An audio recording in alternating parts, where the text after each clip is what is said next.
Just to say I've started the stream now, so don't put your microphone on unless you mean to, okay?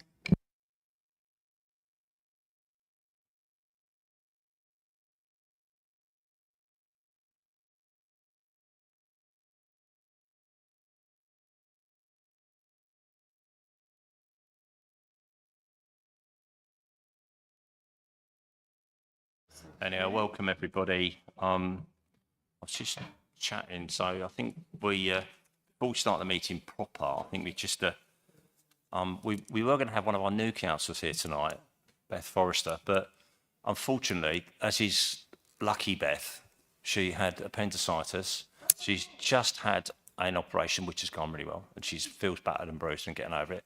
She's also had to now cancel her 40th birthday celebration and holiday. But she is looking forward to coming here next time. But she doesn't feel that good at the moment about it. So I can understand that. So I think we'll all send her best wishes to get well as soon as she possibly can. We look forward to having her back in the chamber. But she, even before that, she'd sent me a load of things she was going to bring up. So I'm going to use them as well. So, okay. So we'll go through the formal opening the meeting now. So, there's no fire alarm planned for this evening. Should the alarm sound, please leave via the nearest available emergency exit. Two of the closest exits are through the glass door behind you and to my left, and through the double doors onto the riverside behind you as well. Please muster over the river at Café des Amis. Members of the public are welcome to make their own recordings of the meeting using whatever non-disruptive method they think are suitable. I'd like to remind everyone present that the meeting is being filmed and made available to view in live and archive form via the Council's website. If you are seated in the public gallery, it's possible that the cameras may capture your image. If you wish to avoid being filmed, it's recommended that you make a member of the team aware so they can direct you to where to sit. The Westgate Gardens gates at Riverside are locked at sunset, so members of the public must leave the Guildhall by the side exit. That's through the glass door over in the corner there. Okay, Andrew, have we any apologies tonight? We do, Chair. We have apologies from Councillors Bland, Forrester and Castle. Thank you very much. There's no other apologies tonight. We're all here, aren't we? Which is fantastic. Any substitute members, Andrea? We have Councillor Brady here for Councillor Bland. Okay, thanks. Thanks, Alistair, for stepping in there. Appreciate that. Declarations of interest already lodged at all, any? We've had none in advance of the meeting, Chair. Okay, is there anybody here that wishes to declare any interests? Okay, of course, if you do feel that you need to later on in the evening, that's absolutely fine too. Just let us know and we'll take it from there.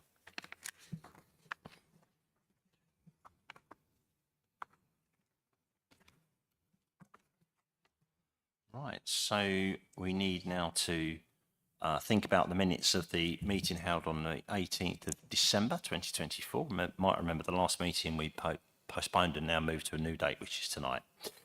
So the last meeting we met was the 18th of December. Are we happy to agree those meetings as a true record? Thank you everyone for that. So we take those meetings as approved by general assent.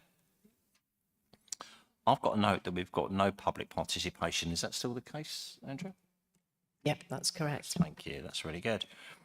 Right. So let's get started straight away then. We get this item proposed and seconded, and then we're open up for discussion. And a bit like we did at the last governance meeting, I've always found governance meetings kind of a bit hard to follow as a councillor from the floor as well as that. So we try and make it as easy as we can. And what we did last time and the time before, I think, as well, was that we kind of worked through it step by step and stage by stage and almost item by item and just make sure we vote at the end about what we've agreed on, of course, but we can feel a bit more comfortable about talking about independent and individual items as and when they may or may not be appropriate to talk about or get some explanations, some clarity on it. So absolutely no rush tonight.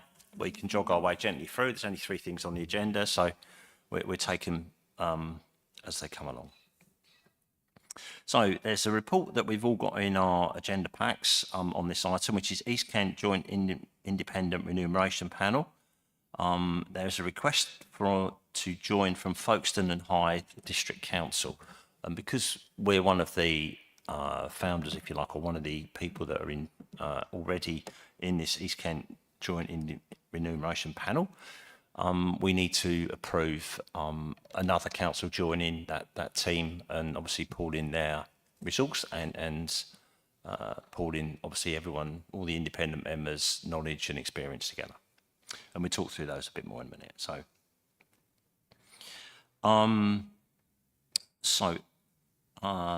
I think before we do, Matthew, would you like to make an introduction before I just propose and get a second for it? I think it'd be appropriate to that way around.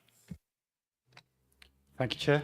I think you've neatly summarised what the report's intended to do. Every council has to have an independent remuneration panel, and when we're setting councillors' allowances, we are required to consult with the panel, and they make recommendations which we then have to take account of, but we don't necessarily have to follow. So they are providing us with advice. They're quite difficult to recruit to, these panels, which is one of the reasons why we have a collective panel working with both Thanet and Dover. I think Folkestone have tried to refresh theirs, had similar issues with recruitment, and so as an alternative now they have asked if they can join ours, which just makes life a bit easier, because obviously you have the collective economies of scale when you've got 4 councils. Obviously with local government reorganisation sort of in the back of our minds as well, it's no bad thing to be doing things collaboratively, although in no way does this small decision influence what we are likely to do. That is one for another day.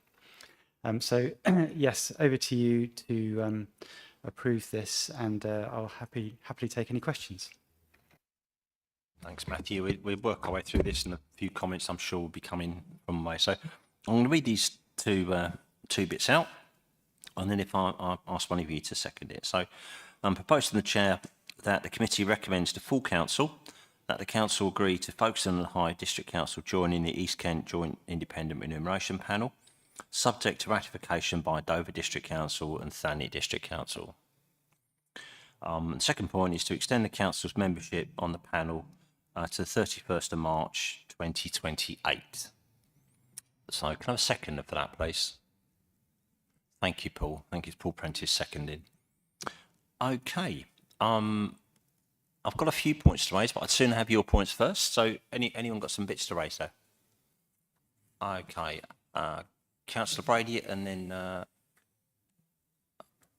yeah, thanks.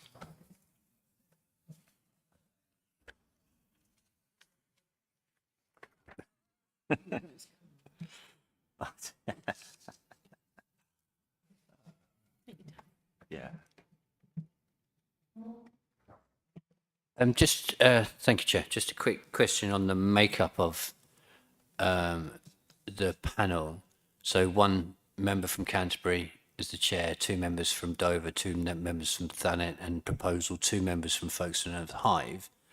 And obviously it's like that, so it's odd.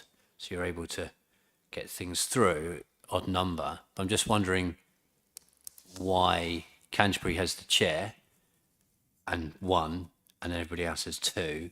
Does it rotate, and then we get 2 members, and then another council has the chair, or does it stay like that? And what's the impact of us just having 1 and everybody else having 2? Thank you. Yeah, thanks for that, Alistair. So not only, I mean, we've had a substitute for Councillor Forrester tonight. She asked me to ask the same question. So if you're happy, so me and Matthew did have a quick chat over that. I think it would be useful if Matthew explains the background to it and the options that we have open to, and then we can talk about that. And then I'll come to you if I may. In a moment, so. I think it's largely a historic thing. There's no significance in us having 1 and others having 2. I think because we only have 1, that's probably why he gets nominated as chair. I checked as part of writing this report. If we want to have 2, then we're more than welcome to recruit another person to the panel. The people who sit on this panel they're lay people. They're not not political. They're not councillors. Our nominee, Mr. London, is a retired engineer. He has worked in local government before he retired, so he has a good understanding of what's involved in the role of being a councillor. But beyond that, it doesn't actually matter where they come from or who nominates. In the end, what you want is a small committee of people who are able to give us informed advice, and that's what we get. Okay.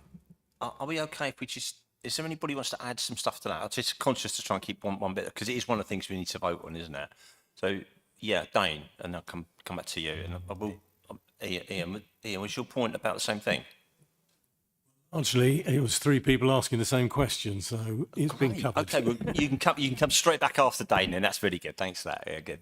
It is along those similar lines where you've got the quorum of three people. Would it be better to have one member from each district has to attend?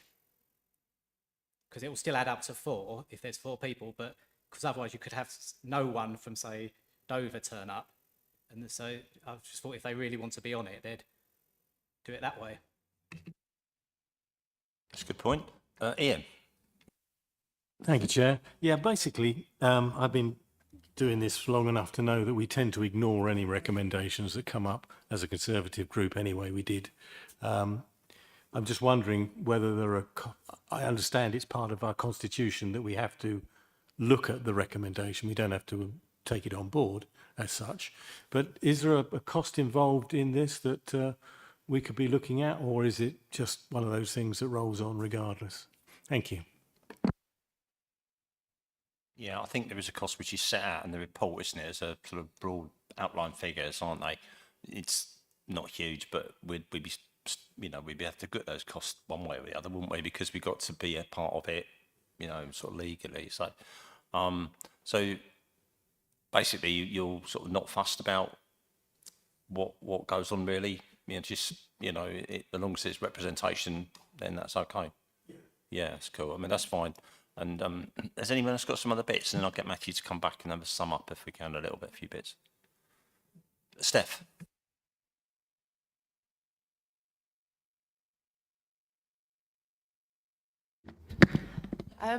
Your first day also. My first day. Why are they hard to recruit for? What's the issue with it? Does somebody have to be non-political, and that's why it's difficult to find? Okay. Do you want a couple of points on that, Matthew? Come back in there. I think that's...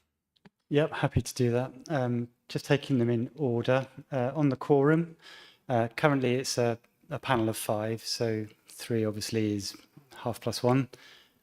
So that would increase to 4 when it becomes a panel of 7. I think because of the nature of the role and the fact that it doesn't actually matter who has nominated them in the first place. So, for example, at the moment, Dover are carrying a vacancy. I think they might struggle to actually convene meetings if there was a requirement to have one representing or one nominee from each of the councils present. I think that so long as they can achieve a quorum, they're almost agnostic in terms of whose allowances they are considering. It's about the role that they're performing within the council that they're assessing when they're coming up with recommendations. The costs involved, we pay a contribution towards the Secretariat, which covers arranging all of the meetings, any recruitment, writing reports, that sort of thing. That's about £2,000 a year, and then the councillors have an attendance allowance, which I think is set out in the report. Why is it hard to recruit? I think it's quite niche. So people who are willing to volunteer their time obviously are quite selective about what they want to do. Yes, I mean, if Dover are carrying a vacancy, so yes, today is maybe an opportunity for me to advertise that. But yes, how people choose to spend their time, obviously, maybe this one isn't floating that many people's boat. But I don't want to be rude about those who are doing this on our behalf. Obviously, we are very grateful to them. Thanks, Steph. Rachel. Thank you, Chair. I think the last time we asked for a review was in 2022. And frequently what comes back is the panel suggests something and we just don't have the finances or the ability to do anything about it. So we end up doing something that's completely different or not doing anything at all. And I guess one of the things at the moment is that with Folkestone and Hyde going through a governance review, that that probably makes sense for them to join this so that they have this experience, because I guess that's something they're going to be wanting to look at is basic allowances and special responsibility allowances. So yeah, I think it makes sense to let them join with us and benefit from that experience that this panel already has and the work that we know it did for us in 22 and it's probably been doing for other councils as they go through governance change. Thank you. Yeah, thanks. I'm just sort of reading that nobody's made a comment really about Folkestone and Hyde joining. I think we're fairly relaxed about that. I mean, is that sort of okay? So that bit's fine. With a couple of, I mean, my view possibly was that maybe we ought to stabilise with some equality, that if we can recruit a second layperson from Canterbury, maybe we should, and that would give her 8. I don't think it needs to be odd. You know, the likelihood of it being, you know, a drawn, you'd have to have people voting against each other in the same council too, wouldn't you, to do that? So how do people feel about that? Do you think that would be a more equitable way now that we'd have a group of 8 then, wouldn't you? You'd have to have at least 5. Is that right? For Corat then, wouldn't you? Which I think would be a decent size committee to actually reflect on actually as well. What do you feel about that? Paul? I think, Chair, I start from the view that the larger the sort of sample of people you're drawing views from, the slightly better quality of argument maybe or report you're making. And in that sense, then I think I'd support what you suggest, because it feels like you're drawing from a slightly broader base, and you might get better quality decisions. Having said that, I'm sure they make very good decisions, and I think, you know, we should respect the work that they do and, you know, applaud the work that they do, because it might be a relatively unglamorous role, but it's a really important sort of cog in the machinery of what we do.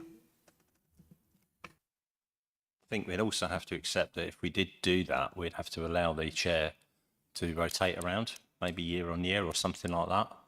That would seem to me reasonable to do that, I think. But are we happy? Maybe. So, Simon, sorry, I missed your hand there. Sorry, you might have said when in the introduction, but why is it that Canterbury only had 1, the others had 2, or was it just the way it was? There's no particular reason. It's just the way it was, and I think as a bit of a compromise, they Canterbury had 1, but they always were the chair, and that almost seems as unfair as not having 2 or rotating the chair. It seems there probably was a really good reason for it at one time, and I think something like lots of things that meet very infrequently and for a particular reason, they often get a bit diluted by history, don't they? And so maybe it's time we did have a little bit of a micro shake-up in the last few years. Yeah, I'd support your idea. It's logical for Canterbury to have 2, isn't it? Everyone has 2. Yeah. That makes sense. And rotate the chair. And so- Paul said it's an extra person. Okay, so are we happy to do it? I think, do we need to vote on that bit separately? Or should we just make that as a recommendation? I'll just add that to the recommendation then, shall we? That we're voting this in a moment to refer it, but in broad terms, there's an equality of 2 members per council with a rotating chair, starting at Canterbury, maybe going around if somebody wants an answer, but I'm not really that fussed about it, to be honest, about it, whatever the panel decide to do, isn't it? then I think that would be acceptable. Paul? Just if you want me to second that, I'm happy to formally second that idea. In true Labour manner, that's fine. So we get the composite in a moment or two. That'll be fine. That's great. Thanks, Paul. Are we happy about that, all of us? Yeah, that's good. The other bit that we haven't, and obviously we're happy about the point that they're going to work through, you know, and obviously with the other councils, isn't it? So good. So, and obviously we're happy about Folkestone and the High joining. So those are the two things we sort of agree. The third thing we've not actually done at the moment is about extending the time on to the 31st of March. Now, we had a little chat about this the other day, didn't we? And I think that the idea behind this, Matthew, was that we were going to go up until the likely vesting date of the new unitary. And I'm kind of minded to say we put a minor amendment onto that we suggest to the other councils as well, is that it's the 31st of March 2028 or until vesting day, whichever is the later. Yeah, or something like that. Is that the right way to put it? Or is that a better way of wording it? But you know the meaning. So this same panel, the same arrangement, we don't muck about with it until we're, you know, the unity's set up and this has done whatever it needs to do. You know, it's done it, it's got it out of the way and we moved on. So are we happy about that as well? Just to make sure we don't come back here again, like 2 weeks to go, you know, and we've got to do this again. Alistair. Happy with that, but when the discussions are happening with all the other unitaries and KCC, will they have their own separate panels? So then will something have to be amalgamated to look at the different unitaries? I'm overthinking this, but that's what I do. So obviously you're saying to 31st of 28 or sooner if other authorities determine, or whatever wording Matthew thinks, because we're looking at Medway and KCC and all the other districts on West Kent and North Kent to see what panels they have and how that can feed into what happens next. I think I'm pretty clear on that, Matthew. Do you want to go? And then I'll pick up if I need to, but sure. Thank you. I imagine what will happen is that when the shadow unitary is created, that one of the tasks they will have is actually forming a new panel. And it might be that we can form the new panel out of what we have here, but it would actually be a panel under the auspices of the new council, and it would be advising the new council, not necessarily this one. So it might work in parallel, but to some degree, it would also depend what the mix of councils is and whether that works. So there's a few steps we need to go through to get to that point. But yes, you could have it working in parallel, reporting to the new body. Yeah, I think that's sensible. I mean, the unitary would have to sort its own knitting out, wouldn't it? And this would just be in place as long as it needs to be some sort of arrangement in place for the district councils, isn't it? And whenever that ceases, then this ceases, really. So, but I just do not want to come back here again. That would be just too much pain, wouldn't it? So, to discuss this for like a month or something stupid. Or it becomes an important part of the unitary lineup to start with, or the transition. So, okay, we just need to vote, or do you want to sum up, Matthew? Sorry. I just wanted to make one more point, actually, which was about the comments made about struggling to take into account their recommendations based on affordability. And I think it would be fair to say that the panel are sympathetic to the work of councillors and have a good understanding of the commitment and the time that you're required to make. And, you know, actually, when you calculate it on the basis of an hourly rate, it's probably well below the minimum wage. And I think it's for those reasons that they often come back with recommendations that we struggle to afford. So it's not necessarily that we are ignoring them. It's based on, our capacity to meet the requirements. and recommendations. But what we have been able to do, for the last review, they recommended the structure of having allowances for what they termed major committees, minor committees, and ad hoc allowances for those where we call meetings when we need them. They recommended that for us. Thanet have got a very similar structure to their allowance scheme as well. So there are elements that we've been able to take on board. And I think in terms of the sums themselves, we do our best, but obviously within the envelope we have. Really good point, actually, Matthew, isn't it, about the structure as well? Thinking about it, that's probably more helpful than anything, isn't it? And also a view whether the worth of councillors has gone up a lot or little, or that sort of feel for what's going on in the world and how your place is there, I think is a helpful point to start. So, if we're happy with that, I think we do need to vote on this because we're going to recommend it to council that hopefully will agree with us. So, Andrew, should we do the vote? Yeah. Okay. Obviously, a vote for is to send to council for recommendation. Or send us recommendation to council.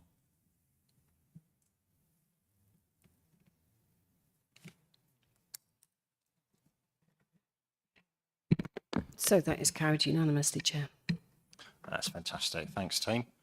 Okay. The next one is something that we hope we never have to use, but it's one of those things that you really do need to get in place in the cold light of day when we've got a new joint chief exec system in place, and we need to have this sort of thing covered off formally. With any local authority, the dismissal for whatever reason of a very senior member of the team, like a chief exec or whatever, is an incredibly serious thing that is greatly scrutinised by public, and of course ourselves as well. So we need to get this right. I'm very grateful to Jan, the legal team, and seeking lots of advice and lots of help and lots of hours of work into this, and taking all sorts of ideas from all over the place and working them into what I think is a fairly good place to start. I hope not too many changes or any changes at all.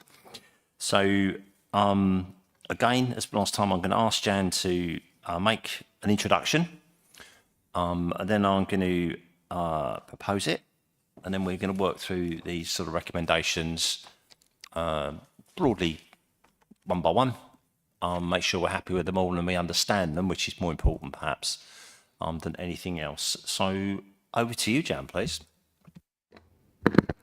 Thank you, Chair.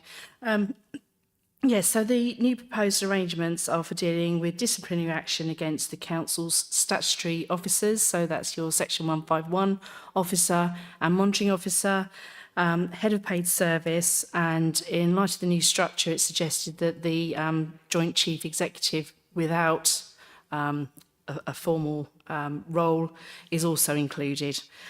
The flow chart, there's a lot to take on board. The flow chart at page 122 of the pack sets it out quite nicely and succinctly. The main role is with the appointments committee. We have an existing appointments committee, and obviously to deal with this, the terms of reference would have to be extended. But the idea is that any complaints would firstly be considered by the appointments committee, and they'd decide whether there was no further action needed or informal warning, or whether there was a case to answer requiring further investigation. The appointments committee has the power to suspend an officer and keep that under review. If the matter has gone to an investigation, that report would come back to the appointments committee for consideration, and there would be a hearing with witnesses, and the individual can be represented. And that appointments committee would consider, again, whether there was no case to answer, whether an informal resolution could be met, whether it's to be referred back to an investigator for further investigation, whether disciplinary action short of dismissal is appropriate, And in that circumstance, if that was their decision, there's a right of appeal to the Disciplinary Appeals Committee. That would be a newly created committee. And again, the terms of reference are set out in part 5 as track changes, how they deal with that. And if the proposal from the Appointments Committee was dismissal, then a report would be sent to an independent persons panel, again, a newly created panel that would consider that and make recommendations, and ultimately it would go to full council. Lots of information in there, so happy to take questions, but that was a whistle-stop tour of the process to try and keep it simple. Okay, that's proposed this. Let's get this open for debate, and then we've got as long as it takes to make sure we understand exactly what we're voting for here. So, okay, so I'm going to propose that the committee recommends to full council proposals 1 to 8 as set out on page 19 of the agenda. And I'd like a seconder for that, please. Thank you, Steph. Appreciate that. So we'll start a debate. And has anybody got anything pressing, or shall we just go through these one at a time and pick out the bits that we really, really want to look at? Let's go through one at a time. Okay. So recommendations are to approve the new process across from the proposed amendments. So to extend the terms of reference to the Appointments Committee as set out in Appendix 3 of the report. To appoint an independent person panel. We've just said about an independent person panels. That's another panel, isn't it, Jan? It's a new panel, but we already have 3 independent persons appointed by full council. And if we needed more, we can ask other local authorities to appoint their independent persons. Okay. Is that okay? So that's, I think, quite, because I asked that question as well, and I think the fact they are independent, we have to assume they're right. Simon. So just to pick up what Jan said, we already have 3 independent persons sort of appointed. There are standing appointments that can sort of come into action should they be needed. Yeah. Yeah, they're there sort of from other reasons, aren't they? Part of the constitution. There's other bits where we need an independent person, aren't there? So that's, you know, we were expecting to use that as well for that point. Which is the other bit of it is appoint a disciplinary appeals committee and agree the terms of reference to that committee, and that is a new committee, isn't it? Okay. And I kind of, when I was reading this, to me that seemed like a good move, because we've actually, you know, if you dismiss from a very senior role under the previous sort of way of it happening, there wasn't an appeal process. So the recommendation might be for whatever it is, dismissal or probably would be the most thing people would appeal. And that was it, really. Whereas this time, there is the appeal process through this appeals committee. Can you just talk us through what that's about, Jan, the appeals committee, how you would see that operating in practice, put it that way more than anything? So.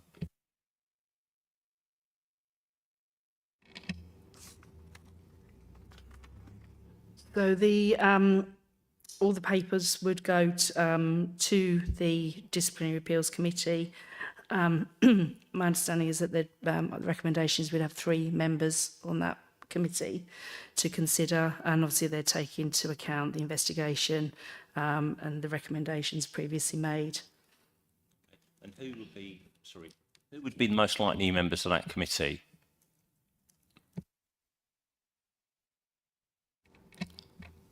I must admit I hadn't thought that far ahead, really, so we'd have to have some proposed members, I think, from group leaders. So they would be political appointments, wouldn't they, in effect?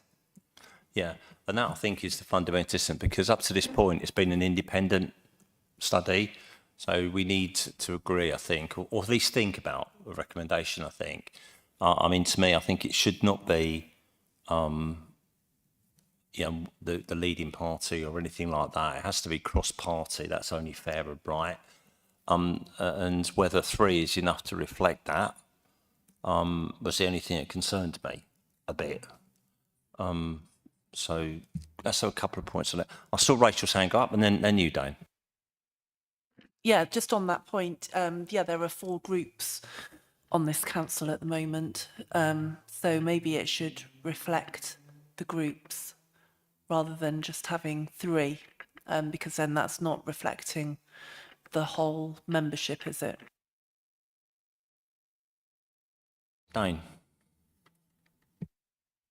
Yeah, so after this, if there was an appeals process, is there still the sort of, like the local government route to go down to, to appeal it outside of the council as such? Once you've exhausted this process, it would be an employment tribunal. Simon. Yeah, obviously this is a bit different, isn't it? Normally in an organisation, the sort of highest appellant body before the employment tribunal would be, senior officers. But we're talking about senior officers here, so I'm presuming we don't think there would be senior people that could do that. So us appointing them, is it something that we would do, if it is from each party, 4, for example, 4 groups, done at the beginning of a council or the beginning of each year? So it's not being done ad hoc in response to an individual who some people will know who that individual is, who's being subject to disciplinary proceedings, and it's something that the council does maybe at the beginning. And then those officers are in place, or those people are in place, a bit like the previous panel that you say they're standing, the independent persons panel. The people that might hear this, the people that might be on the disciplinary appeals committee are already appointed, because otherwise, so it's sort of seen to be independent of any actual circumstance where they might be arising. And what's the process for it? And is it just nominating from in each party, or is it going to be assessed and reviewed by anyone else? Do you want to make a comment there, Jan? I haven't got the answers to those questions. No, that's fine, man. That's exactly what we're here for. It's not a problem. You carry on. I would suggest it is set out at annual council at the start of the year, and some substitutes as well, because there might be a conflict of interest from those appointed, depending on the circumstances that arise. So it just gives you those options of slotting someone else in if that's more appropriate. Ian. Thank you, Chair. I was a little concerned when you started. I thought you said that the group leaders would be nominated. I would be a little concerned about that, because obviously group leaders tend to work quite closely with senior officers, and there may be a conflict there. So I personally would approve of the group selecting a member rather than the group leaders. Thank you. That's what I meant. Apologies if that wasn't very clear. I was thinking they group leaders can make proposals as to who should be appointed. That's fine, Ian. Thanks. Good point. I've got Alistair, and was it back to you, Dane? Yeah. Thank you. We already have a standards committee where we've got members who look at the appropriateness and behaviour of members. Now, could we link this to the standards committee, and then that can filter in to these bodies, because they're already in that mindset and they might have seen similar situations and they're going to be reasonably well versed, rather than any councillor being appointed and coming in fresh. So I'm just wondering what relationship the standards committee can have with this new body and these appointees. It's a good thought, Alistair. I'll come to you, Dane, and then I'll get Jan to come back on a couple of those. That sounds like a good move to me. Go on. No, I was thinking, like when we have the audit committees and like the auditors come in, external ones, and we're thinking in the papers later on it says about an independent member who with non-voting. So I would think it might be an idea to have someone, an independent member, whoever's going to on this sort of committee, just for the sake of transparency. Okay, Jan, thoughts on that, Jan?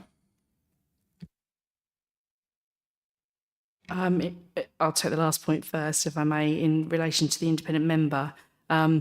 We would, of course, had an independent investigator who's investigated the whole thing. So I wonder if that's necessary to go to that level. But I hear what you're saying. I mean, I think Alistair's point is not a bad one, in the fact that what we're really doing is repurposing the Standards Committee to actually become the committee that God hopes we never have to call it, would take this role.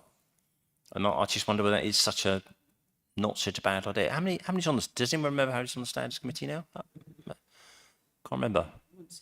No. How many people sit on it? Do you know? Matthew, have you got? It's once a year. So it's about 10 issues. So quite a large committee, which may or may not be a good thing. I don't know, but it's politically balanced, I'm assuming, isn't it? So is that right, Matthew? About 10-ish, or was it? I'm just looking it up now. Okay, that's fine. I'll do that in a second. So, I mean, would there be some disadvantages or things that were angst on that Jan? By just Matthew's finding number. I haven't seen anything specific about whether to or not to use the Standards Committee, but we have followed a model procedure. All local authorities are required to have a Standards Committee, and the model procedure has not suggested that it's used. It's a separate disciplinary appeals committee for a very specific purpose. So nowhere has it been suggested that the Standards Committee is used. I'm not suggesting we can't look at that, but that wasn't in the model procedure. Matthew. There are 9 at the moment. While I've got the microphone, is that okay? I mean, I think the convention would be, because the appointments committee is there to deal with recruitment, suspension, disciplinary, dismissal recommendations at least. The idea is that that's one of the key roles of the committee is to complete that whole cycle. I suppose based on the model that this is based upon, the other alternative would be to unhook it from both appointments and standards and have another standalone committee specifically for this role, which I think is something that has happened elsewhere, isn't it? So maybe that's a third option as well. But I think linking it to standards might be problematic. I don't know if they would be somehow conflicted. I think we would need to take that one away and have a think about it. And you would have 9 on that panel, which would be a lot to deal with something like this. We're kind of warming to some change there, aren't we? Alistair. Yeah, so what I meant was people could be passported from the Standards Committee, and that's how you get people onto this if and needed. So you wouldn't need 9, but members on that committee could be the holding pool for this new role. Yeah, it's an option, isn't it? And then the council would have the same set of seconders. Sorry, no, you wouldn't, would they? But yeah, I mean, you're right. It'd be up for all the groups to put forward those names, wouldn't it? And they'd be approved by council.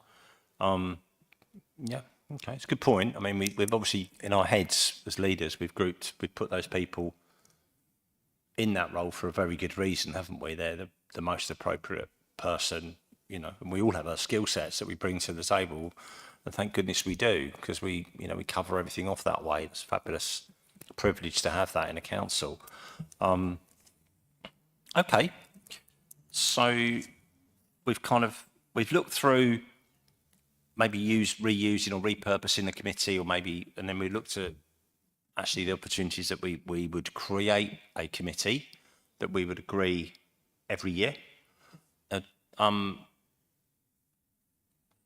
looks like a more sensible option at the moment to me, but I'm open to discussion on that, or to where we would most likely selecting some people from our standards committee to sit on this unlikely role that hopefully we never use. The only thing that worries me a little bit is the size of it, of 3. It seems very vulnerable. And I would have thought probably about 5, so the core is about 3-ish.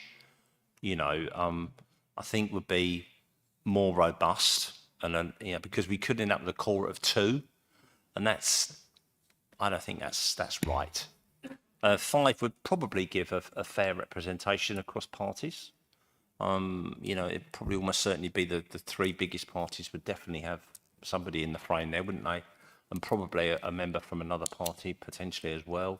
So yeah, I mean, that would be more sensible, I think. Paul? Yeah, I mean, I'm broadly in favour of the proposals in the paper. I'm also in favour of a sort of a half plus 1 type quorum,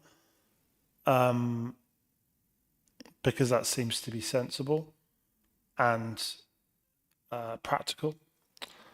I also don't think we should be overcomplicating things as well when drawing upon members who are effectively taking on a bit of an HR function, aren't they?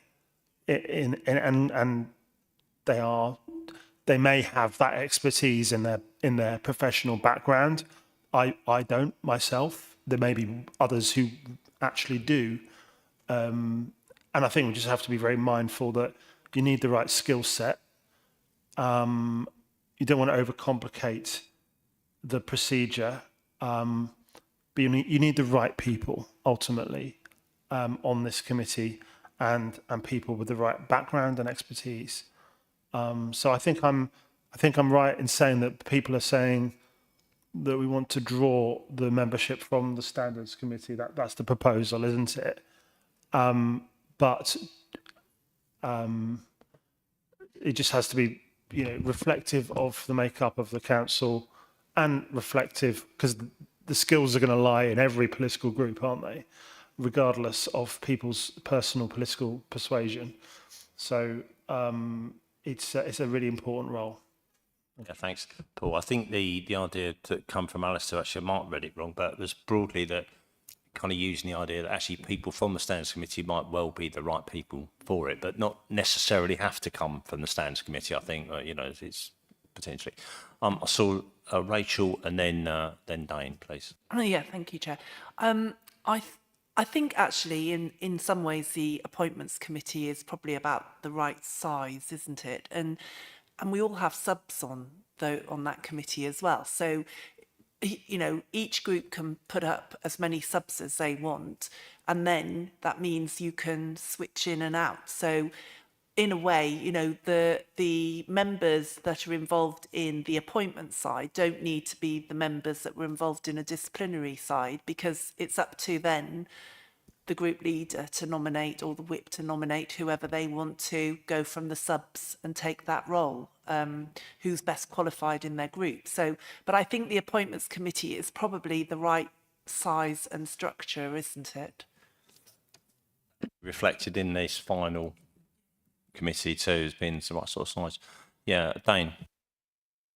Sorry, I was just wondering if you, when you have these appeal committees, or whatever we want to call them, if you rejected an appeal, would it have any sort of standing, or do you need some sort of training or something to be able to do these sort of procedures? So if you just have like X, Y, and Z person, the appeal gets rejected, how does that stand? Is it sort of is it sort of is it not binding, but would it have any standing in the next tier of appeals if you were then going to go to a tribunal? I mean, because you're not, I don't know if you need to be qualified or anything like that to do this sort of thing. I'll get Jan to answer that, and then I'll come to you, if that's okay, Simon. No, I don't think it is binding. I think that's the point. You've got an appeal at each stage. So it's a fresh look at all the evidence and the recommendations. You've got an independent investigator. Then you've got the appeals committee making a recommendation. If it's less than dismissal being recommended, you've got the disciplinary appeals committee looking at it afresh. And if it's a recommendation for dismissal, it's the independent persons panel looking at it afresh and making recommendations to full council. Full council will consider it, and cabinet get the option to comment on it as well. So it's not binding on each stage. The idea is a fresh look each time, and ultimately the appeal can go to the employment tribunal. Thanks, Jan. Simon? Yeah, I was just going to pick up a point that Dane said and that you mentioned, Jan. I mean, obviously, if it goes to the employment tribunal, people that made the decision to dismiss will be expected to be there as witnesses to defend the decision or to explain why it was reached. I mean, so in that process where this panel, say, makes a recommendation to dismiss, it's then going to go back to, you say, the independent persons panel, and then we'll go to full council and the cabinet. Who would be the dismissing officer? Because the employment tribunals, they're the people that the judge and the people representing the claimant will ask questions to, because that decision's got to be, you know, reasonable, band of reasonable responses, sort of thing. And it's not, you know, it might not be an unfair dismissal claim on its own. It might well be a discrimination claim. In fact, it's probably more likely to be as well. So who are the people or individual that would give evidence on behalf of the council to justify or explain the dismissal at a hearing? I mean, I know this is hypothetical and we hope it never happens, but that's where it probably would go to if it went to a employment tribunal, and it'd probably be an unfair dismissal and discrimination claim of some sort. Good point, Simon. Jan?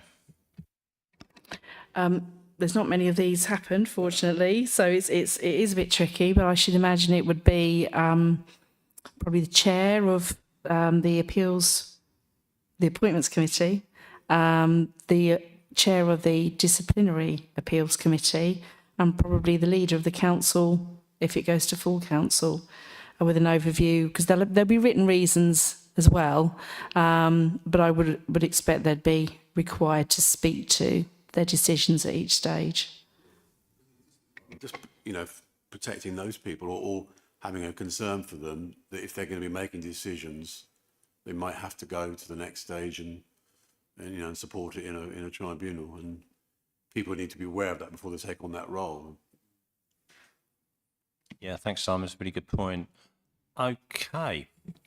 That was a useful bit of debate on that point, which I thought might be good for debate as well. So we need to be really clear on that.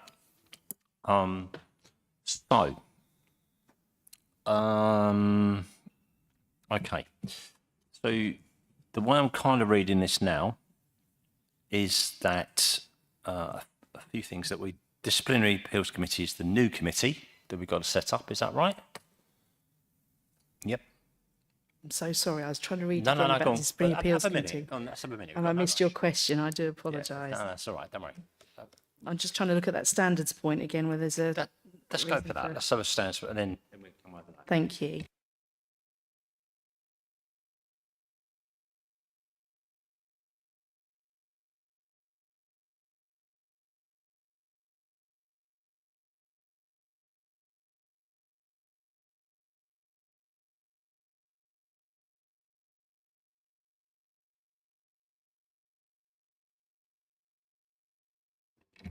Yeah, I can't find anything specific on that, Chair, so apologies. Would you mind repeating your question, please? Yeah. Let's just get to the point where I think we need to sort of, we've launched right the way through that whole process to make sure we're comfortable with, if you like, about not the first bits of it, which I think we were okay with, that, you know, if somebody's like goes for suspension or whatever it is, and there's a process up to that. But then, to me, I think I'm getting the feel, and it certainly was for me when I was reading this report as well. When it goes to that final appeal, you know, the new bit, if you like, and I guess that's why it's never been pushed before, because it is a tricky thing to get your head around, isn't it? And for some of the points that Simon raised there as well. So I think we need to be courageous enough to take that on, because I think it's absolutely the right thing to do, to give that person a final point of appeal before they go outside of the organisation if they wish to go further than that. And I'm kind of getting a feeling actually we're okay with that concept, but we do believe that the panel needs to be, we're thinking around 5. Yep. Which is, I'm sure that's fine, isn't it? It's not a problem with that. I'm also getting the point that we need to be absolutely clear at the AGM that this panel is a fixed panel. It's, you know, that's the night we're going to decide what it is. So we need to be careful. I think the group leaders need to understand the gravity of that, and we use our best people that we think are right for that. We offer those to the council on the AGM night, and we would not be morally expected to change that on some political whim through the year. That's not the way, if it is going to happen. I'm sure it won't, but it definitely won't with us. But, you know, for the future years, who knows? But that's, that I think is the right thing to do, because that's fair and reasonable, isn't it, for the future that we go forward. So I think we can all do that. I think the thing that we need to do probably at our next meeting, actually, Matthew, would be for us to come up with the cunning 5, wouldn't we? Because we need to have this in place, don't we, by and vote on it at our next council meeting in an interim status until the AGM? Yes, I mean, we're quite fortunate that there's only about 2 weeks between them. So unless something catastrophic happens between... Well, should we just leave it to the AGM? So I think we'll be fine for the AGM. Let's leave it at that then. So, but we need to, well, we can all give that a point, can't we? And all of the group leaders from that. So that's fine. So that's good. Okay, so with that amendment, I think that's one amendment. I've not missed anything. Shout if I have. But I think what we're saying is that we understand the gravity, what it's about, and we do that. We need that committee to be about 5 in number. Okay, right. Go for it, Matthew, please do. Sorry, Chair, thank you.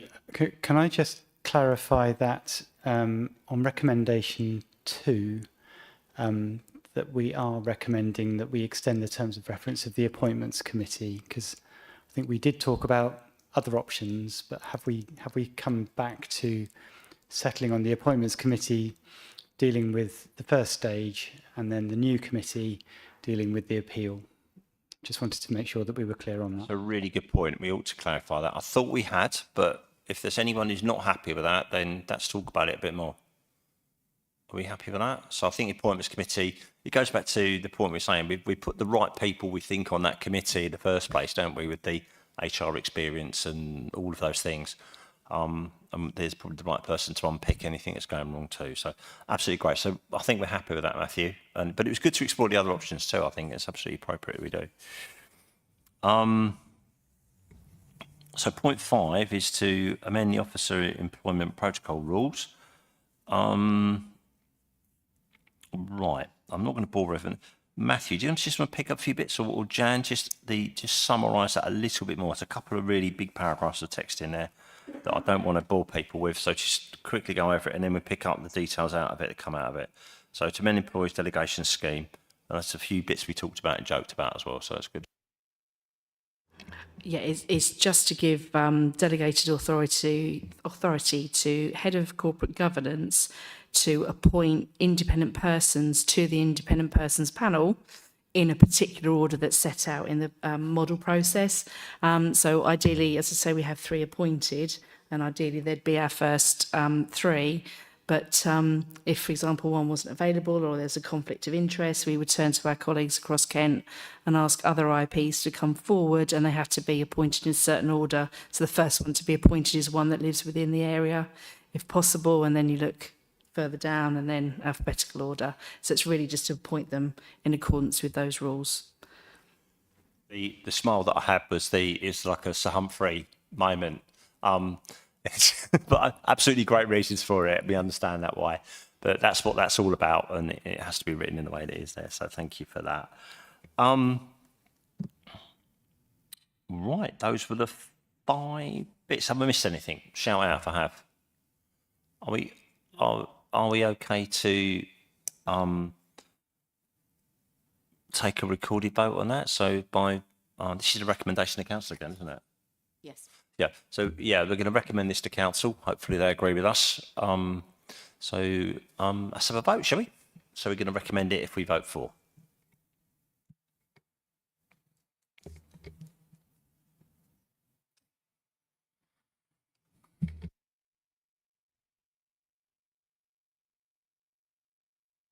And that's carried unanimously, Chair.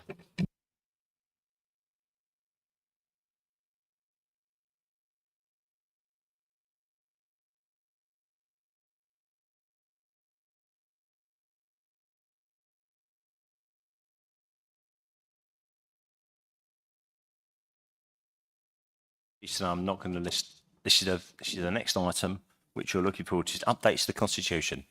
Now, no year is ever complete in council without having at least one or two little goes at tweaking our Constitution. And I know Matthew and the team are fantastically looking forward to handing over to the Unitary Authority at least some of the stuff that they're going to put into some massive great document that's going to be somebody's life's work probably for the next 20 years to get into some sort of working shape. But for now, we're just going to make some amendments to ours for the next few years, hopefully. So, Matthew, do you want to just summarise it? And then what we're going to do is I'll propose items 1 to 9, and then we'll get a second for it, and then we just open it up and we'll work through them one at a time. Matthew. Thank you. Yes, this is the annual tidying up exercise. Each year we keep a spreadsheet of things that occur through the year, which we need to make sure are covered off in our constitution to keep it up to date. This year, the amendments are relatively minor in nature. Some are clarificatory, and I put them here to you and happy to run through them as directed. Thanks for that. So I'm going to propose that the amendments recommended to full council, that proposals 1 to 9 on page 126 of your agenda, are approved and incorporated in the Constitution. So can I have a seconder for that, please? Volunteer, Dane, thank you. No, Steph. That's Steph, first beating to it. Thank you, Steph. That's really appreciated. Everyone else fell asleep. I'm not surprised. Here we go. Right. So, let's have a little. Oh, come on. This is a general knowledge question now, right? Now, I had to ask this at the briefing. It says that all the functions of the council under Part 7A of the Highways Act 1980 and any implied or consequential functions relating to the said part of Section 7A be exercised by the Service Director placed, Bill Hicks, of course, in our case, under delegated authority. I thought, God, this sounds really important. But Matthew, tell me what it's all about in real terms. Come on then. So this was upon the advice of one of Jan's team, and it arose as part of the market arrangements when we reinstated the market in the Canterbury High Street. And what it allows is the provision of amenities on the highway, because the High Street of Canterbury is actually a designated highway. And it not only covers the market, it also then allows for other amenities, which could mean things like exhibitions, etc., to be arranged on the highway. And Mr. Hicks then has the ability to put those into place under a delegation once this is approved. Thank you. Quite sensible in my opinion, but now I want you to go down to the market and tell the fruit and veg sellers the very reason they're there now. And so that's absolutely fantastic. So I just knew that you'd love that fact, and you just never know, there might be in the joke around somewhere, dear. Are there any points on that? The independent cooperative members of the audit committee will be non-voting members. That's needed to be clarified, I believe, didn't it, really? It was kind of not clear in there, but just a slip, really.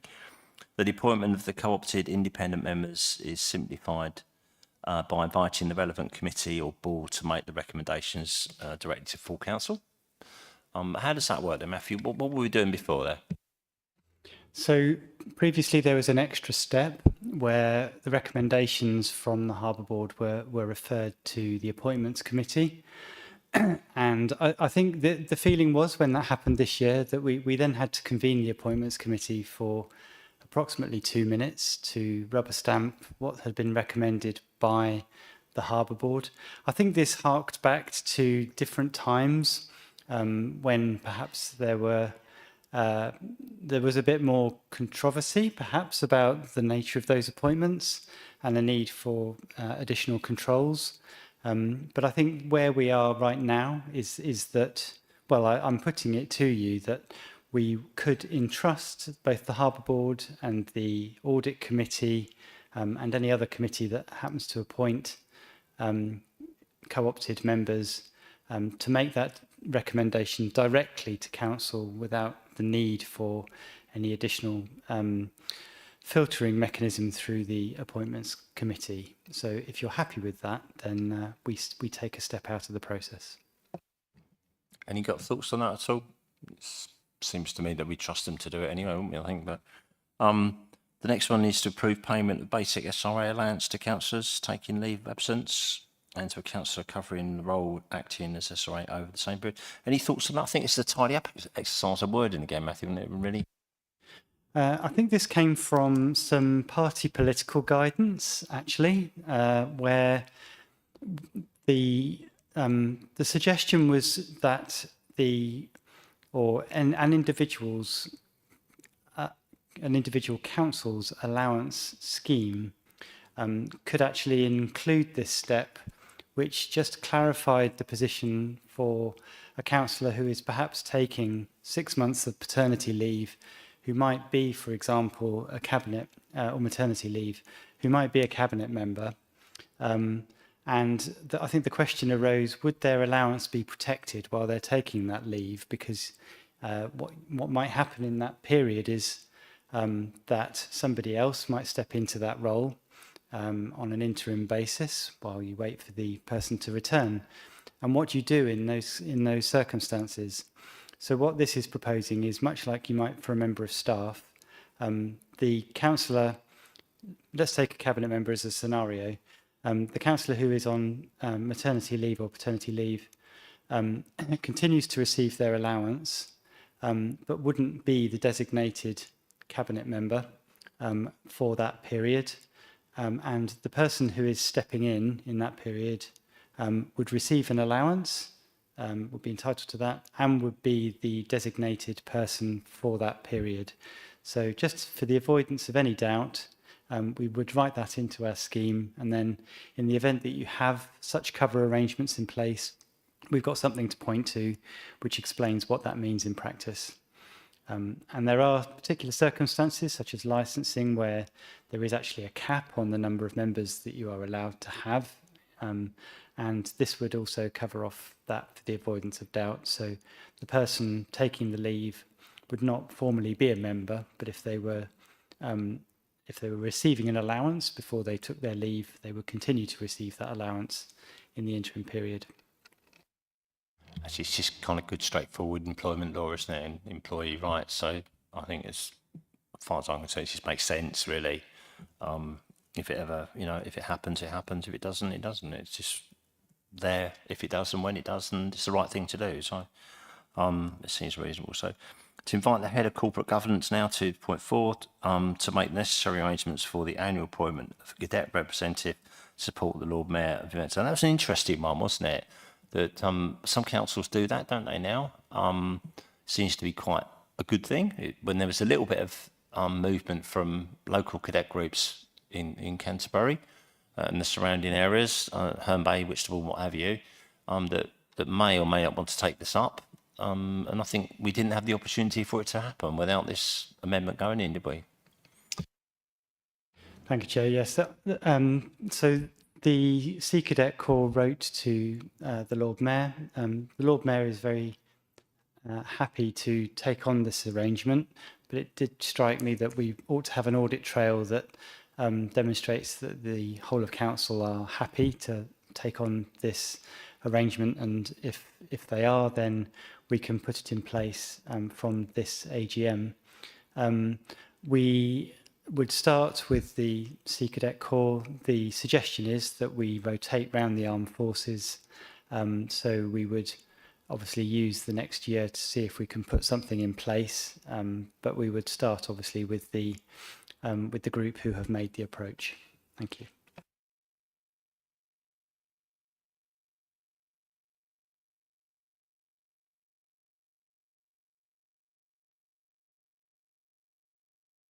So actually, just Jane, Steph, and then Paul. Sorry for the take.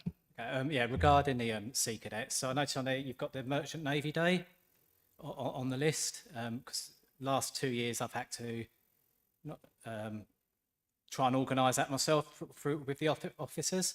So does that now mean I don't have to worry about badgering them so much, and that the mayor and the officers will have the flag ready, have a poll for it, and invite the Sea Cadets and Merchant Navy people? Or shall I still do that? Thanks. It's a cracking good event as well. Yeah, go on, Matthew. Do take them if you want. We did build it into the flag protocol this year, so I would hope that we can start to embed this into our arrangements. But as always, your help and participation is appreciated. So we will do our best to support the endeavours. Yeah, Steph. This is the exact minutiae I'm here for. I should probably disclose I have a personal involvement with the 2nd Sea Scouts troop, 2nd Whitstable Sea Scouts troop, who were very proud to be there when Queen Consort unveiled the Aphra Behn statue. That's really amazing. So you know exactly how they feel. That's good. Fantastic. Paul. Thank you, Chair. It's also a scouting question, and I say that as someone who once was a scout, a cub and a beaver. Do the local scout groups have a formal involvement in these events, and have they sort of shown an interest in being a formal part? I'm sort of fairly sure I've seen them at Remembrance Sunday and things like that. So I just wondered if those arrangements needed to be formalised as well, because when I've been involved in those things in the past, I know that they tend to have a formal role, and presumably because someone's asked them. So I don't know actually. Well, whether we ought to cover it in there just in case or not, I've got no idea. I think that would be separate from this arrangement. I think we deliberately tried to keep this fairly tight to the armed forces, so that there is an opportunity to rotate. Obviously, the more groups we invite, the longer the rotation cycle. Their involvement in Remembrance certainly is attached to the sort of the Royal British Legion coordination of that event, and we are a participant in it. And then obviously the civic service is sort of a core part of our arrangements working with the cathedral. So it's very much a partnership effort, and I don't think that anything we're proposing here would seek to affect the role of the Scouts in the Remembrance service, which is obviously very important. Yeah, I totally agree. I mean, youth groups, when I was growing up, I was in St John Ambulance as a St John Ambulance cadet, and those sort of times I remember being really proud and carrying the flag on those days and stuff like that. So yeah, they're very much going to be part of this, and may long remain that case. So this is just part of the sort of the Lord Mayor's cadet for a year. Anyone else got a comment at all? Ian. Thank you, Chair. Have we put some feelers out to other organisations, cadet organisations? Well, what concerns me is we might set this up and there isn't the volume of interest that we'd hoped, and it might look a bit of a damp squib. Thank you. You can take that if you want, Matthew. I've got a comment as well. Well, we've certainly had the approach from the group who would like to support this. So in the absence of anybody else stepping up, then we would work with them individually. But one of the reasons I think for seeking the delegation is so that if you're happy with the principle, then we can take it away and see if we can establish what the interest would be from the other groups. I think actually, Ian, I think it's just that the Sea Cadets put their head above the parapet. I'd be incredibly surprised if the other cadet forces don't, do willingly follow. And they actually have a sequence, don't they, of alternate years of taking a wreath and and doing that part of it, and that's like fiercely competitively done as well, isn't it? So, yeah, so I'm happy with that. So really good. So Yeah, I think I fully understand what you're saying. It's just, we're probably chicken and egg. We need to give authority, and then Matthew can go out and talk to people, which is great. Thank you. yeah, we're definitely going to do that. That's absolutely sure. And I think Jean's happy to do the last little bit, and I'm sure the new Lord Mayor will be equally so as well. We'll use this next couple of years to get some feedback there as well. Really good. Okay. Okay, just very quickly. Do you want to take 5 and 6, Matthew? I don't think it's too much there, but there was some tidying wording that you wanted sorted there, didn't you? It is, yes. I think the petition scheme. Sorry that the recommendations got out of sync with the number, by the way. The reason for adding the local plan reference to the consultation petitions is again just for the avoidance of doubt. When we've received petitions that relate to local plan topics, we have treated them as consultation petitions. The principle of that category of petition being that where there is a statutory process in place, the petition needs to fit in with that statutory process. Otherwise, you're receiving and debating petitions out of context and out of sync with the intended consultation timetable. So we've added this wording so that should we receive further petitions related to local plan topics, there is something that we can point to in our guidance which makes it as clear as it needs to be. And on the e-petitions one, we agreed to accept external e-petition submissions last year, as well as e-petitions on our own system. To date, we haven't actually received any, although we know that we have had... actually, I've said that, and I'm pretty sure that the Herne one came in on the external e-petition scheme, didn't it? So there is certainly at least one that we've received, and it was very straightforward. So based on giving it a 12-month trial, there's no reason not to just carry on as we are now. So we're closing that one off now and embedding the receipt of e-petitions from third-party systems in our arrangements. I think that's quite positive, actually. I think we all welcome that as we're trying to be open as we can. And actually, Herne got quite a lot of people to sign that, didn't they? So it's good both ways around, wasn't it? Us to find out about it and how people felt, and obviously we give it a bit of a testing too, which was really, really good. So I welcome that.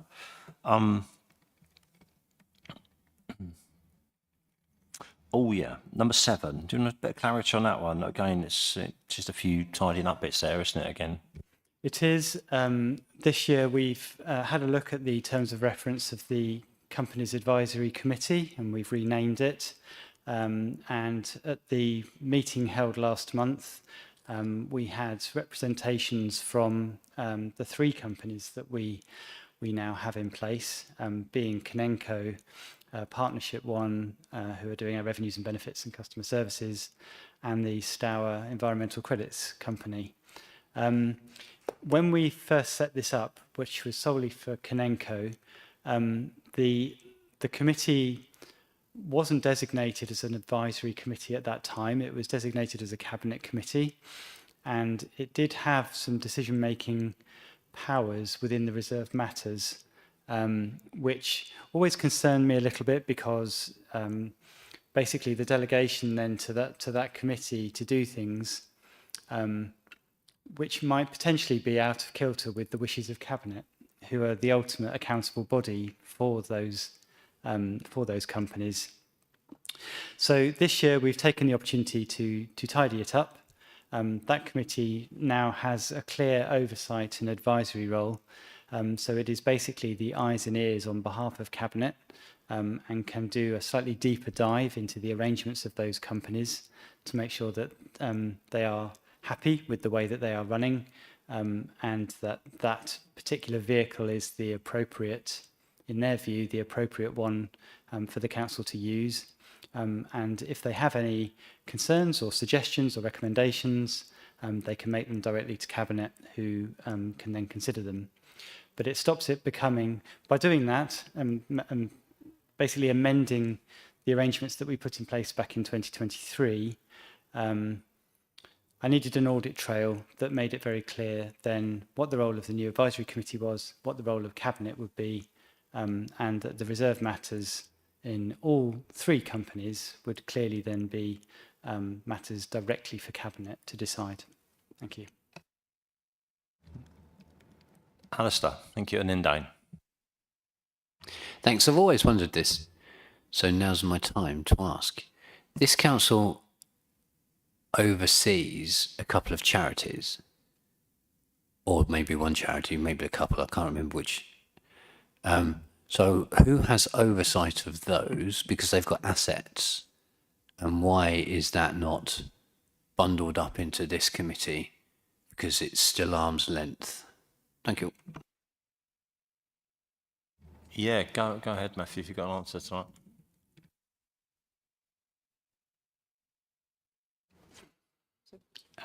It's a very good question.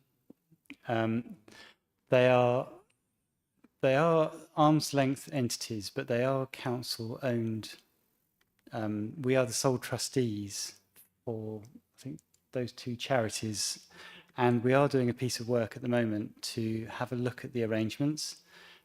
Currently, the way it works is that council have, through the Office of Delegations, given authority to certain officers to oversee those partnership arrangements. However, and to make sure that we are compliant with the Charities Commission requirements, because I think that was the letter that was sent out from government to all local authorities last July, I think it was, making sure that we are all, as councils, compliant in fulfilling things like submitting accounts and annual reports where they're required. So it is something that could be potentially added to the role of this committee. It's not there at the moment. I think we probably need to complete the piece of work that we're doing to make sure that the oversight that the officers have is adequate. But it's within the power of council to add a delegation to the advisory committee if it feels that that would be a sensible thing to do. Actually, thinking about it, it's a Cabinet advisory committee, so it would be within, I think, the authority of Cabinet to grant the extension to the terms of reference. And council would need to look at the officer delegations and decide whether it was happy with the advisory committee having a role in that too. So something we would need to take away. Do you want to come back on that, Alistair, before? Yeah, please. I think, yeah, the suggestion is the sole purpose is to increase transparency. And there's never a bad thing when you increase transparency. If you say to any member, do you know that the council oversees two charities? They're like, really? What are the charities responsible for? What assets do they have? What do they do? How do they function? There's lots of questions. And I think when you put them front and centre within an advisory committee, I think that will be the perfect place for them to sit. Yeah, I think it's definitely. I think I'm encouraged that Matthew's team have sort of already started to look at that. So I think we'll take a view and support you on that role, if that's all right, Matthew, to work towards that. Ultimately, the best system that we can for getting the governance there. So we'll see where we go on that, and we're happy to support that, and it goes forward as a committee, I'm sure.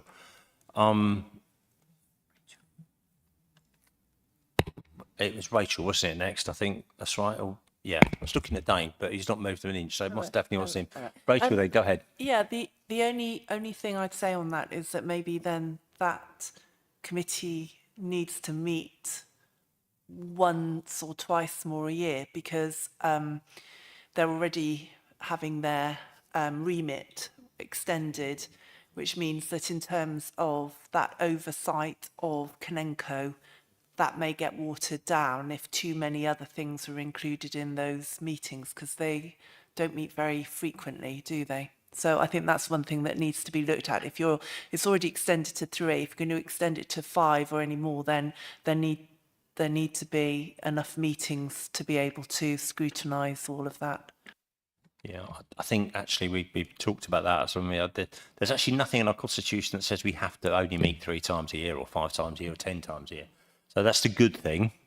I think getting that right number of meetings, it's probably more than we meet now, but how many? I think we probably just need to give a little bit more work on that. But I'm not against that. As I'll say to any committee chairs, and Matthew was cringes. I mean, if we need to have a meeting, we need to have a meeting, and not for the sake of meetings, but if we need to for business reasons, we need to, and that's it.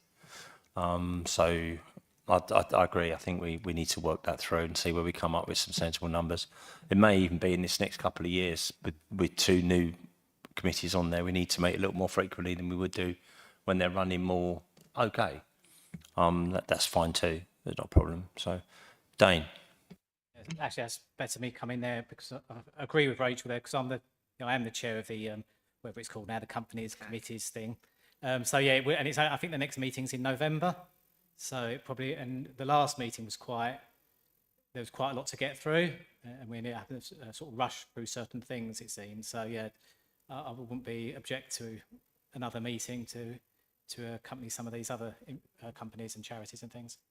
That's the role then. I'll leave that with you, Dame. Thank you very much. I'll leave you to sort that out and work through the appropriate meetings with the officers on that one. That's fine. Thanks for that. So, any other points on that point? No, it's good. Now it's the quiz question one. So I think we've all had the answer on that one, isn't it? About that. Number 8. So last one, number 9. To note the clarification of Appendix 1, public participation at meetings in relation to the planning committee. Again, some more clarity there, I think, Matthew, which is going to help us forward, isn't it? It is, yes. It's just for the avoidance of doubt when we're referring to persons speaking no more than twice at a planning committee or at a site visit or at a follow-up planning committee, that we mean persons as in individuals or groups. And those categories there, 331 to 335, include both individuals and groups and amenity groups as well. So again, we're just clarifying that so that if you've been present representing a group, then if that group has spoken twice, then they shall speak no more. Can't possibly add how many times we've actually had to deal with that. But anyway, that's fine. Are we okay with that one? Yep. I've got, I'm going to go for Ian and then Paul. Okay. I should know this. Is that per meeting or on that particular application? Per application. Go on, Paul. I think mine was the same question, actually. So, thank you. No, it comes from the site visit kind of bits of the options too, doesn't it? You can speak at the meeting and the site visit and all that sort of stuff going in. So, yes, Ian. Could I come back? Basically, what concerns me is we've had with the strategic site, as we all know, Whitstable, that it's come to this committee or the planning committee 3 times. If we were to strictly enforce that, we would have apparently very few people speaking on the last meeting. And I feel that may do the planning committee a disservice because you would get the wrong impression. You know, you've got people who are barred from speaking again, although it's a fresh meeting. You know, we're looking at the same thing, but I'm not particularly comfortable with that. You know, I think people should have the right to speak. Not infinitum, but at least, you know, if it's the same meeting, then yes. But I think if it's the same application but spread over numerous meetings, I think I've got a problem with that personally. That's just a point. Paul. I think I know what Ian's getting at there. Obviously, not everyone in the room is present at, I think, the meeting he's referring to. Certainly with that particular application, many of the arguments have been heard over and over again, so I'm not sure what value it adds to have the same speakers repeating points they may have put before. I think it's there's an important point about fairness though, isn't there? And there is an important point about meaning making sure people are heard. I think where this has come from is that people did get more opportunities than they should have done to speak during recent planning committees. And I think that's where that comes from. So, yeah, let's be fair, but let's not sort of tie ourselves in knots about it, maybe. Of course, there are alternative ways of doing it, aren't there? As well, with a well-run campaign.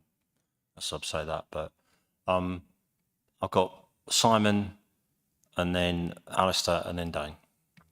I mean, I don't know anything about the meetings you're talking about or the subject matter, but if there are fresh meetings, is that because, although it was the same subject, there was different evidence, if you want another word, to look at, or different issues to consider, or additional ones to consider?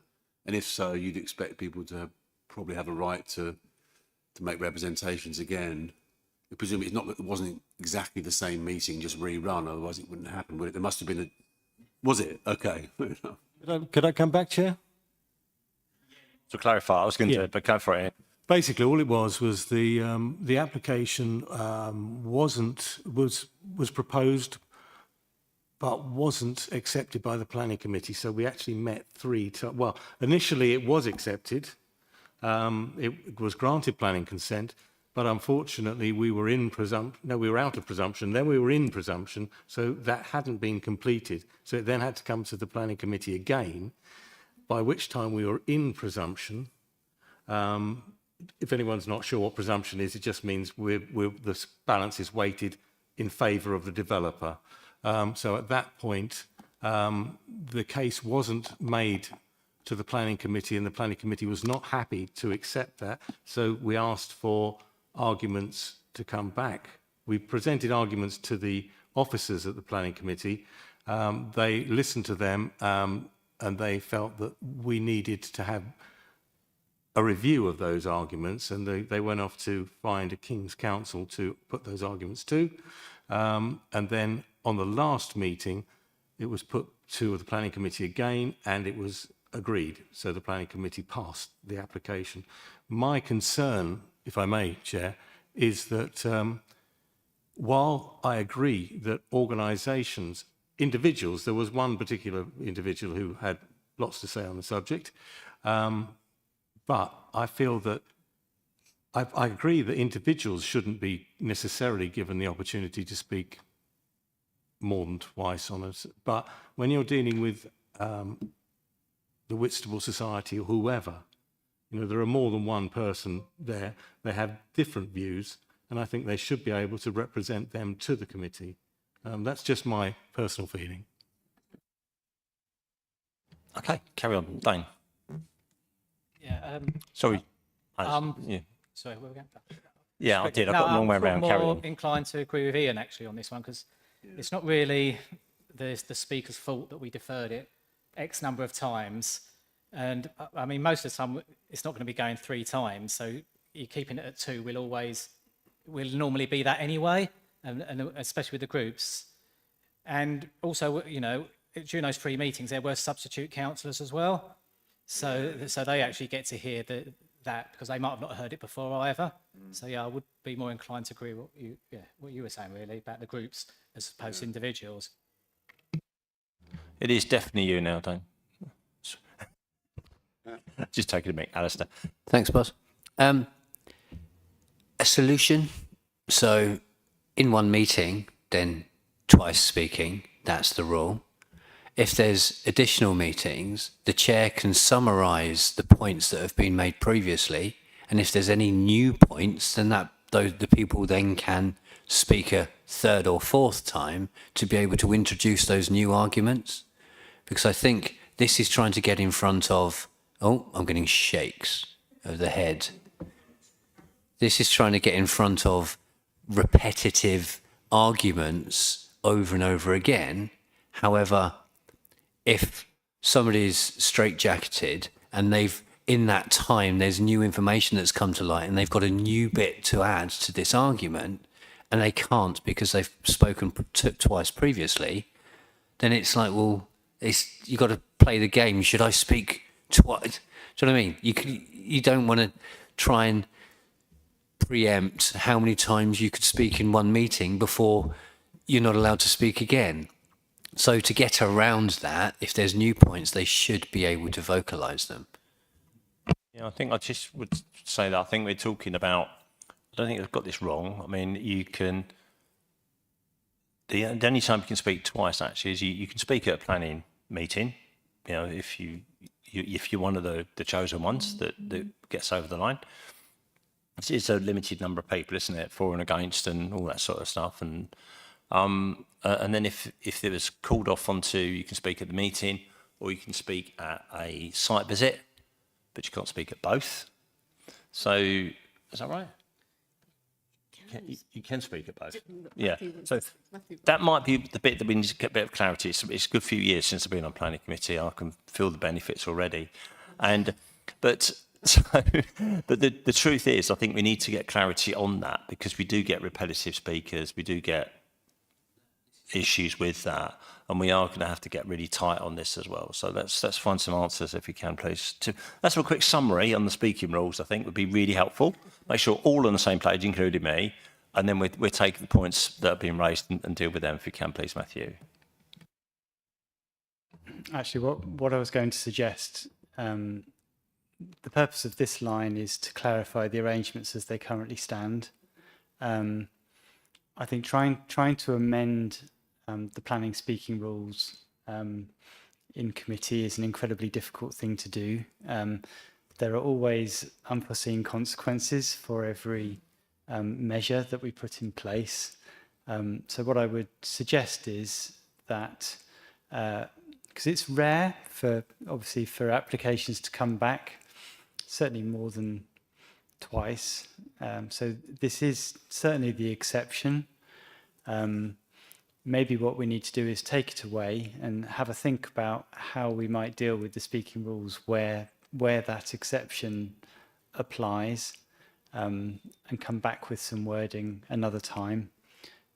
So perhaps what I'd suggest for tonight is, if you're happy to agree the wording that we've got here so that the current rules are clear, and we can come back with a further report later in the year with some suggestions on how we might deal with the conundrums that have been put. Yeah, I think that might be quite useful actually, because by then we might have some other planning rules from central government too that might need a little bit of work on that as well. It might will change the way that things are viewed as well. So I think we'd be quite happy to take that on as a governance committee agenda item in the not too distant future when we next meet again. It would be quite handy, wouldn't it? And then we can add that in again too. Are we happy with that? I think that sounds quite sensible, because I think clearly between all of us, we've got, well, I've certainly got myself confused, but on the other hand, we have answered up all these unintended consequences that Matthew talks about, and I'm sure we've only scratched the surface, quite frankly. So that's it. And Andrew's touching away there quite nicely as well. So the point being, the minutes pen was obviously red hot on some of those planning meetings in the past. So really good point as well. So that's okay. So again, this is another recommendation. If we explored those points, another recommendation to council. So when it comes back to council, we're going to be recommending the clarity on the planning, but we know that we're going to face that discussion at another governance committee in the not too distant future, where we can have a proper think about that and go that through and look at any other changes that do come forward as well. So maybe at the same point, there may be none, but there might be one or two as well. Who knows?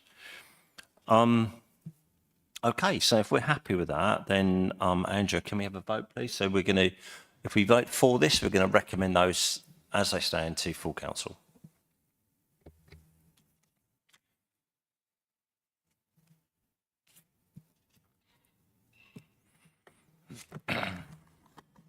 And that's carried unanimously, Chair. That's fantastic. Thank you for that, team. Okay. Agenda item 9. I haven't heard of any urgent business. So none? No, good. Surely good. Exclusion of press and public. We don't need to do that, do we, tonight, thankfully? So there's no other urgent business under the exempt provision rules. So With that, I can close the meeting tonight at 20:39, and you'll be notified of the date and time of the next meeting. Okay. Thank you very much, all of you. Great meeting tonight. Really appreciate your help. Really appreciate